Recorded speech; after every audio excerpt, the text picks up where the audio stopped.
Karena sepatu Jametnya udah mulai usang, akhirnya dua Jamet punya ide buat nge-return tampilannya. Sepatu itu langsung ditreatment pakai metode masak uap ala Presto, biar hasilnya makin mantap. Mereka juga nambahin bumbu rahasia MBG biar makin yahoo. Langsung aja Prestonya dipanasin, sambil dipompa pakai pompa angin perjametan biar apinya nyala terus. Pas si Jamet sempet ngelirik jam tangannya, ternyata waktunya udah pas. Nggak pakai lama, Prestonya langsung dibuka. Dan hasilnya, sepatu Jametnya malah berubah jadi keemasan. Tanpa buang waktu, sepatu kece itu langsung dipakai buat goes keliling bareng.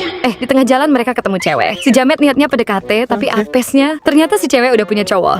Auto sadar si Jamet.